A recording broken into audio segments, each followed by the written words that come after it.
Published 1730 EDT, the 16th of September 2017. Updated 1815 EDT, the 16th of September 2017. The ugliest part of football is winning the ball back. Those are the tough miles to run. When you have the ball, I always felt they were the easy miles. But the work you have to do without the ball, to get it back, can be dispiriting, tiresome and hard. No one really likes it, but the best teams do it to great effect. And Antonio Contes Chelsea do it really well. Here is a team who play with a back three and who are really well drilled. You can tell they know where to stand and which positions to take up with or without the ball. On Sunday they take on an Arsenal side who also play a back three.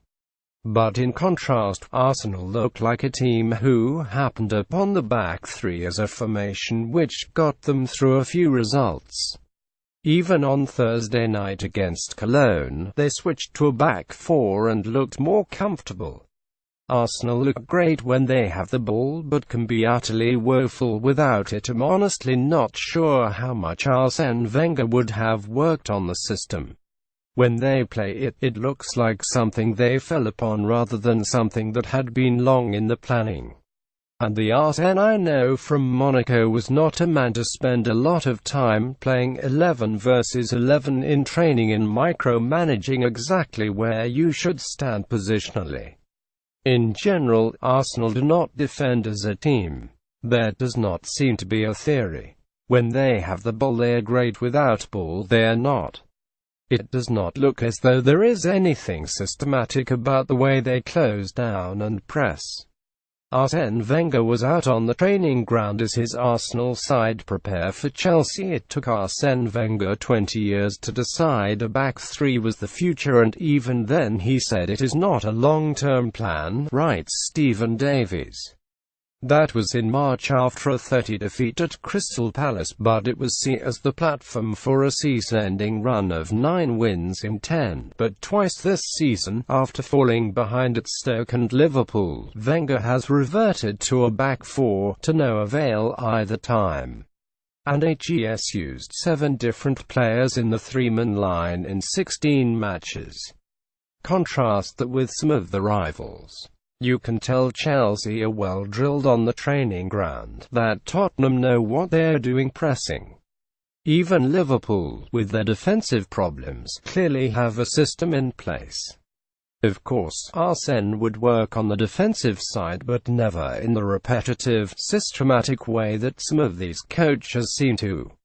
He is a coach who gives his players a framework, then wants them to play intuitively within it. But what Arsene always had was a sense of balance in his side. I have mentioned before how at Monaco we had Marcel Dibb and Claude Puel, the former Southampton manager, as holding midfielders to give me an attacking platform to link with Mark Hateley up front and Youssouf Fofana attacking down the wing. Alexis Sanchez scored a screamer as Arsenal beat Cologne 3-1 in the Europa League Open. Area was an experienced player when I got there, and I knew immediately that this was a team set up well for defense and attack. Though we did not spend ages on the training ground obsessing about it, we knew our roles. So when Arsene came to England, I always thought he would have that balance in his team. And he did at the beginning, most famously with Emmanuel Petit and Patrick Vieira, and then Gilberto Silva. But it is 12 years since Vieira left and 9 since Gilberto went. And you would have to say that it is a good 10 years since an Arsenal side has had a balance to it. They always have that Arsene tendency to attack with flair, but they have lost what was once also a trademark of his game, defensive balance.